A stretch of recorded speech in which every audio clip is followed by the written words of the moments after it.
On the surface, MGS4 seems like your standard Metal Gear game, right? Walking, mooing, shitting WMDs, smoking, diaper-wearing monkeys, breakdance and flamenco-inspired fight choreography, whatever the hell was going on here. At the time of its release, and even to this day, it is generally well regarded as a satisfying send-off for the main story and characters, with equally satisfying, albeit short, gameplay. But compared to its predecessors, it hasn't aged as well in the court of public opinion. Take your pick of any MGS4 cutscene-length video essay, and you'll find that this game has more naysayers than any other title in the series. Well, maybe besides... Rev up those fryers, cause I am sure hungry for one. Help! Help! My leg! Can't you see we're closed? So why is MGS4 so divisive? To help answer that question, I think it's important to examine the circumstances in which it was made. By the late 2000s, Kojima had become a rock star of the game industry. Hit after hit, Kojangle and his crew were producing back-to-back stealth action bangers that were doing things nobody had ever seen before. Not only did they have inventive gameplay, not only did they have mind-bending and heartbreaking stories, but they were chock full of personality, hidden quirky mechanics and secrets that made each replay feel so fresh. Metal Gear Solid 2 is, of course, the sequel to the 1998 PlayStation game that a lot of people regard as one of the best PlayStation games ever, if not one of the best games of all time. Oh my god. I'm watching it thinking, this is pretty, but it's a movie, and then I realized I was seeing the game.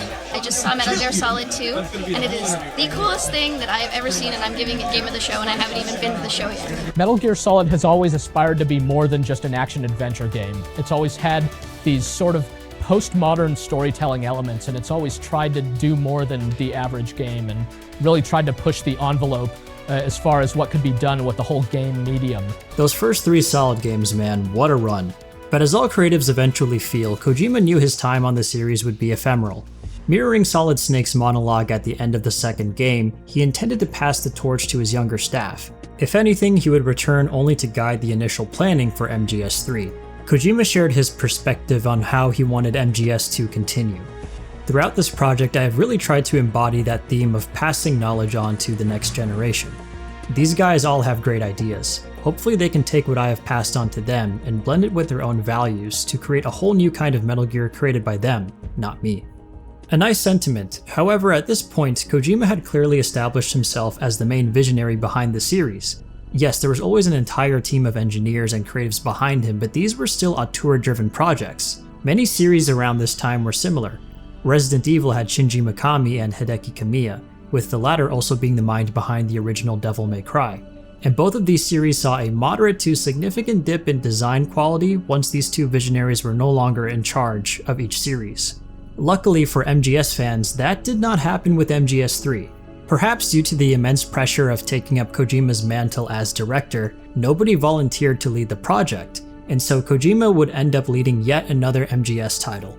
But as noted from this interview, he was irritated at having to return once more. Now, that isn't to suggest Snake Eater is an empty, passionless endeavor from him. Far from it. Kojima packed the title full of his adoration for 60s spy films, pitched the initial concept of its survival-based gameplay and design, and did an incredible job co-writing a standalone story that smartly tied into the older games. But at the same time, it wouldn't be inaccurate to say that he was growing wary of the series. Kojima announced that he would be retiring as director after MGS3. In his stead, Shuyo Murata, a co-writer from MGS3, would direct MGS4. Things seemed to be working out for everyone then. The fans would get yet another stealth action classic, and Kojima would ride off into the sunset to make solar-powered Game Boy Advance games for the rest of his days. Except that didn't happen. He actually received death threats after news got out that he wouldn't return to direct MGS4. What the hell? So to appease the keyboard warriors, Kojima announced at E3 2005 that he would be writing, producing, and directing the game alongside Murata. Kojima and his team set out for this game to be the final entry in the series and to wrap up the story. He stated, "Once again, I'd intended for MGS3 to wrap up the series, but so many people wanted to know what happened after 2, things like the identity of the Patriots and so forth. I had planned on leaving those mysteries as mysteries, but people weren't convinced that the series was wrapped up. So ultimately, we ended up making 4. So despite years of trying to end and leave the series, Kojima relented and decided to task himself with one final mission to end the saga, once and for all. Kinda. This is the mainline entry I've played the least over the years. Before my recent stream, I played it maybe twice ever, and that was nearly a decade ago at this point. I remember enjoying it quite a bit on my first playthrough, but the more I played, and the more I re-experienced it with friends, the more the cracks started to show. With the Master Collection Volume 2 releasing soon, and me becoming something of an old Snake myself, I took on one final mission on the old Spider-Man 3 console to see if I would feel any different. With all that context in mind, that leads us to this beautiful and beastly mess of a game. Let's start with the gameplay. MGS4 does a fair bit to simplify some of the notoriously unique controls of prior games. Fans had grown used to them and even loved them, but by 2008, gamers were used to third-person shooters like Gears of War and Uncharted. So the developers of 4 made the switch to the standardized third-person control scheme. I do love that unique charm of the older controls, but for the faster pace of combat, I think this was a logical next step. And Guns of the Patriots is really emphasizing that combat over stealth gameplay. But let's talk about the new sneaking tools first. And to be fair, some of these are genuinely great. The game immediately introduces the Octo Camo suit, which is a genius evolution of the camouflage system from MGS3. Instead of flipping through menus to switch camouflage, Octo Camo automatically matches its pattern with any surface in the game. This is one of my favorite mechanics introduced in the whole series. It's a complete upgrade that makes utilizing camouflage simple while still requiring the player to be aware of how visible they appear to enemies. Hands up. Not only that, but CQC returns and is much easier to execute with simple button presses over Snake Eater's pressure-sensitive controls. Where Snake Eater took me a few playthroughs to practically use the mechanic, MGS4 CQC felt more intuitive and natural to use to my advantage. There are a few new features like playing dead, rolling, and using the Mark II to do some recon, but I didn't practically use them besides just for novelty's sake. And unfortunately, that's because there's not a lot of ground to fully explore all of these stealth mechanics. Nearly half of MGS4 is cutscenes, and a significant chunk of the remaining gameplay can quickly turn into or flat out require gunfights. I suppose that fittingly enough, the game starts off in the least stealth setting we've had so far in the series. Snake gets dropped off the battle bus right into the middle of a war zone. Bullets are flying, buildings are crumbling, and the cows are pissed. Soldiers aren't just walking around on patrol anymore, they're actively fighting against each other and you're trying your best not to get caught in the crossfire. To help accommodate for the more open layout, smarter enemies, and general chaos, you can sense where enemies are using the threat ring, which activates while crouching or prone. The Solid Eye also helps and functions as a less busted Soliton radar from MGS 1 and 2. These additions are good enough to get by some scenarios undetected, but MGS4 really needed an X-ray mode or something equivalent to account for enemies within buildings or behind walls. Areas are now quite large, and there are now more structures and verticality for enemies to take advantage of. Another thing that added to my feeling of being under-equipped to understand enemy positioning was the overall look of the game itself. MGS4 is kind of riffing on the piss and shit filters of 7th gen shooters, and as a consequence it can make the visual clarity of enemies, and even the now realistic looking items, tough to make out. Thankfully the Solid Eye and its NVG feature helped mitigate this, but I didn't keep it on since I didn't want to just look at neon green for the entirety of the gameplay. I think the team knew that these weren't the best solutions. MGS5 kinda includes a version of the threat ring since it appears when enemies may be suspicious of you, but more importantly, it included a marking feature. When you focused on an enemy in that game, you would then have a detective vision-like view of them through buildings. This adds to your overall situational awareness while sneaking and lessens the chance of a random guard finding you around a corner. In MGS4, it is a frequent occurrence to be spotted by some enemy that was blending in within the distance or hiding behind a corner out of my direct line of sight. Hell, I got caught in the first chapter more times than I did for whole playthroughs in the prior entries. Game flow in MGS4 levels usually looks like this. Try to sneak through a battlefield, make it decently far along, then eventually get caught by some random guy out of your view 30 yards away. At that point, you can either run away or find him and shoot your way through everyone until the alert is cleared. The latter of which was something you could never really get away with on normal and above playthroughs in past games. While I do wish MGS4 had more of that classic game flow, the combat here actually grew on me in my subsequent playthroughs. First off, the Battlefield stealth system is a great inclusion, and I wish more games had something like this. In Acts 1 and 2, you can choose to be either neutral in a conflict between local rebels and the PMC of the area, or you can choose to side with the rebels and fight against the PMC troops. In my first playthrough, I didn't really get the point of it since I could just trank my way through and charge forward once I was caught. but on my recent playthroughs I decided to be more active in the fights against the PMCs. And honestly, I found this to be way more rewarding, since you can still have fun doing non-lethal takedowns and choose to experiment against the enemy PMCs with the many different weapons you can unlock. Specific guns can even be customized with different attachments like laser sights and grenade launchers. This ties into one of the main themes of the game quite well, the war economy. In the world of MGS4, the Patriot AI led the world into a perpetual state of war, artificially creating conflict without any ideology or political reasoning. Essentially, it's war for war's sake, and a battlefield where soldiers and even weapons themselves are managed by an AI system. Once I accepted that MGS4 was going for a more action-oriented approach, I was willing to use the different weapons the game threw my way. And from here, the game itself actually grew on me. Drebin's shop and the charismatic yelps of his silly monkey, gleefully running around the corpses of fallen allies and enemies so I could sell their weapons for more firepower, and the overall de-emphasis on stealth felt more and more like a sadistic callback to the point Liquid made in MGS1. You enjoy all the killing, that's why. Regardless of the final product, I do think MGS4 has aged about as well as any other game before it when it comes to the real-life parallels. Just as the Patriot's war economy must continue to keep the world spinning in Metal Gear, real-world defense and intelligence agencies continue to propagate weapons of war. Companies like Palantir receive billions of dollars in funding through government contracts to develop AI-enabled command and control software that is being developed at the expense of civilian safety and data privacy protections. Their software then being used in military hardware manufactured by companies like Boeing, which, you guessed it, receive billions in contracts with the US military.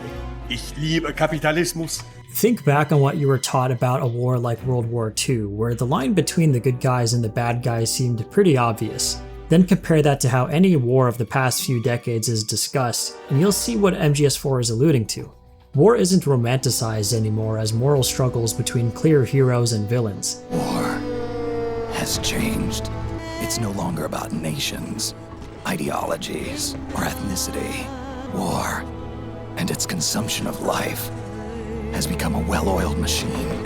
Hell, we don't even get the names for the locations in this game. Where are we within the Middle East, South America, and Europe? Doesn't matter, they're just generic conflict zones. The exact location and culture doesn't even matter at this point. So I do think Guns of the Patriots has some thematic elements that resonate just as well as any of the ones explored in the first 3 games. But just like how Metal Gear's world slowly devolved into meaningless violence and conflict, well, so does the gameplay in MGS4. All of this is an intentional subversion of the stealth-focused gameplay of the first 3 titles. And hell, maybe Liquid is right. Now that I'm playing MGS4 like an action game with a bit of stealth thrown in, I'm actually enjoying it quite a bit. The gameplay shines more on hard mode, where the tougher enemies really provide more challenge and time to enjoy the battlefield stealth and weapon experimentation. My favorite weapon I found upon my recent hard playthrough wasn't even a specific gun, but rather an ammo type. Load up an enemy with your choice of emotion round tranquilizers and they will start behaving according to the type you use. I experimented with the different effects and found the laughing rounds most effective. These make enemies attack each other in a state of hysteria, creating the perfect distraction as I snuck towards my objective and admired all the mischief I caused. Yet another fun addition I missed all those years ago that really added to my appreciation of MGS4's unique take on stealth action. However, all that praise does lead me to faults I continued to have with this game. Their intentions were fair, but their execution was flawed. All that battlefield stealth that defined the game flow in Acts 1 and 2, yeah, they're just gone after that. Act 3 starts with a stalking mission, which is a stark contrast to Acts 1 and 2, but it's actually fine by me. It's a cute homage to a more detective noir-inspired stealth. And from a gameplay perspective, it's a good change of pace from all the going on in the previous acts. It can be quite punishing though if you mess up, and it does run a bit longer than even I prefer, so I can see why many people aren't big on this section. The second half of Act 3 is an okay on-rail shooting section, and then my least favorite boss in the game. The B&Bs, in terms of gameplay, are mostly fine. I actually quite enjoy the hide-and-seek design of the Laughing Octopus fight. But Raging Raven is naturally quite evasive, bullet spongy, and even more annoying to deal with if you're going for a non-lethal takedown. Act 4 is an incredible piece of fan service that also serves to drive home the feeling of time slipping away and the finality of this game. The place is falling apart just like Snake is. And hearing the remixed music from MGS1, some cute callbacks to events from that game, and the incredibly satisfying Metal Gear boss fight, it's nearly perfect. What's missing for me is that there are no human enemies present in the whole level. This is a major missed opportunity in my opinion. Fans were disappointed with how the Twin Snakes updated gameplay didn't account for the design of MGS1's interiors. This resulted in a significant loss of challenge as the first-person aiming made dispatching enemies way too easy. The devs of MGS4 could have presented an updated challenge for players, maybe combining the mech enemy types with larger rooms in scale for human enemies to patrol. But alas, this version of Shadow Moses got significant cuts, and we sneak through hordes of Dwarf Gecko, a few big ones, and that's that. Act 5 is barely a level. Like, this deck section should have been at least twice as long as it was. Maybe having an additional final room after the Screaming Mantis boss fight would have helped with that and pacing out all the cutscenes. It's over much too soon in the actual game. So that's 3 whole chapters of no Battlefield stealth. They all have their own gameplay ideas, but they also come with some significant flaws in their execution. Suffice to say, when I come back to MGS4, it's really for those first 2 chapters of gameplay. Everything after that, well, your mileage will vary. And coming back to this game also revealed more of what I'll call the MGS charisma. Sunlight! I like the optional Octo Camo masks and boss dolls you get for going non-lethal on bosses, and some of the experimental weapons like the emotion rounds I mentioned earlier. I'm going to save you some time on a hard mode playthrough of Act 3. You can equip a beauty face camo and you'll be able to walk by guards without issue. Niche use cases of items like this will always put a smile on my face. That and the funny boss secrets we've had in every game of the series. Although I will say, I always thought the lack of a codec team brought down the wacky vibe that this game could have had.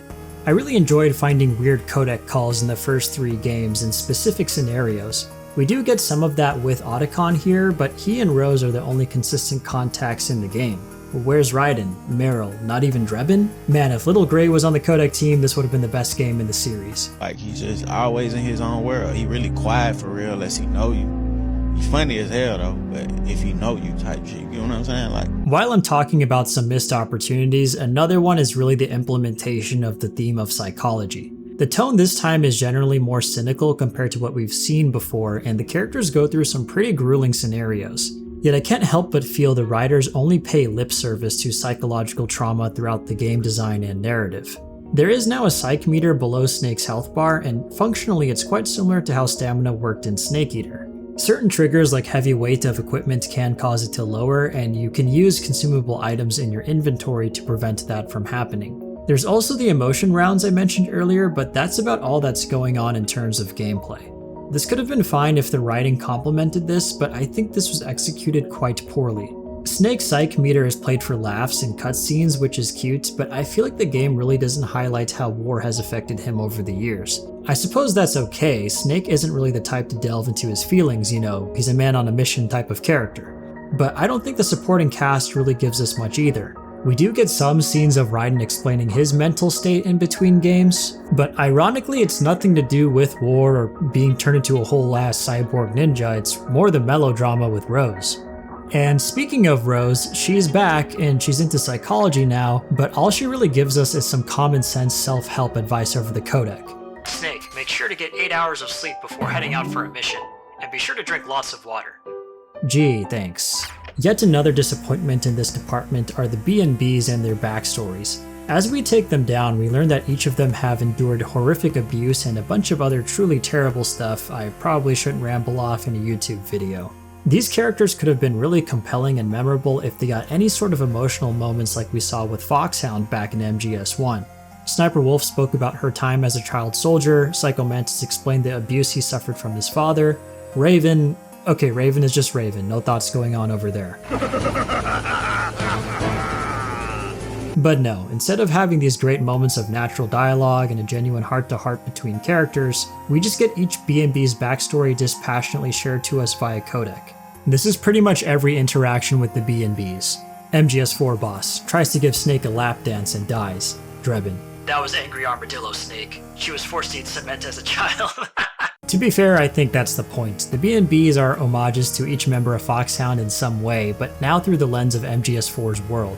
They're just inflicted with deep psychological wounds, and that's that. Sometimes war doesn't create a silly shaman man. Snakes don't belong in Alaska. Sometimes people just become traumatized by an uncaring world. They don't become charismatic evildoers and get an emotional final send-off. I mean, they tried to do one with Crying Wolf, but felt like a cheap callback. Yeah, MGS4 has a lot of fan service and callbacks, and just like everything else in this game, it ranges vastly in quality. For every incredible cyborg ninja fight sequence, we have Johnny shitting his pants. For every Liquid Ocelot boss phase, a pervy shot of the female characters. And for every emotionally satisfying and genuinely heartwarming cutscene, a 20-minute briefing set in the dullest environment possible. MGS4 is the most frustrating game in the series to me because it is a roller coaster of quality, remixing old ideas in a cool and unique way one moment, and then retconning the mystique of the series into something substantially more boring the next. A counter-argument to that would be, well, that's the point. MGS4 is a commentary on how all franchises eventually become nostalgia slop, and all things that continue longer than they should inevitably become an Ouroboros of ideas that leads to dispassionate products without meaning and all they can do is repeat the same pattern over and over again. MGS4 is a game where you can think, hey, this kinda sucks, but what if the devs wanted it to suck on purpose? You know, sucking with artistic intent. And to that I say, that is possible, that is a valid interpretation. It is also an interpretation that doesn't yield a very fulfilling game and story to experience. As an idea, as perhaps the viewpoint of a tired director, yeah, I do see some merit in that, but it's also pretty cynical. If you see all this as BS and MGS4 is a mess, I get that. If you see it as a self-aware and misunderstood masterpiece, I get that too. I'm somewhere in the middle there. Kojima had to return to pacify the outcry and deliver for fans. It's a pretty cynical interpretation of why the game was made and how it turned out the way it did. But viewing the game that way also speaks volumes to Kojima and his team for successfully conveying these creative frustrations through the game's design and cutscenes. Maybe that's being too charitable to MGS4, but it does help me make sense of a game I thought was quite lacking prior to my recent playthroughs of it. So is MGS4 the worst Metal Gear Solid game? Well, of the 5 mainline games, I can definitely see the arguments for that. It's still my least favorite, but going back to it revealed or reinforced more of its positive qualities to me. The battlefield stealth options mixed in with the weapon variety for combat, the secrets and quirks you'd expect from an MGS title, and when it isn't being plain stupid, the more somber tone really makes this feel like a well-earned goodbye for the characters. I think the premise of the game is great. Turning Solid Snake into an old man for one final mission to defeat the Patriots in Liquid adds a great feeling of finality to the story, but the execution is just a mess. Cutscenes in this game have a lot of dead air, where characters take long pauses to exposit stuff about the Patriot AI and nanomachines and give PowerPoint presentations about how Zero and his cronies had this grand master plan that conveniently happened off screen. I don't know, it's just so dull to experience. There were long non-interactive sequences in the previous games, of course, but MGS4 is so self-indulgent in the series' mythos. And Metal Gear as a series is just so much more fascinating to me when it's exploring existential ideas and moral conflicts over the logistics of the story itself.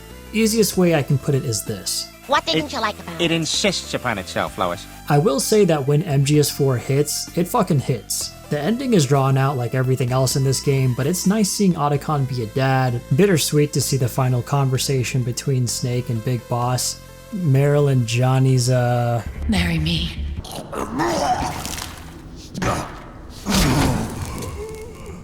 It's a game that is clumsily falling and breaking over its own ambition at nearly every turn. But at the same time, it does feature some great bursts of stealth action, and genuinely amazing fan service to experience as a longtime player of the series. You know that thing they do in Japan where they use gold to repair broken ceramics? MGS4 is like the video game equivalent of that. It's a broken, golden encrusted, reluctantly Kojima directed mess of a plate. But it's a pretty broken plate, and I'm still eating off of it, damn it. Thanks, Sonny. They're delicious.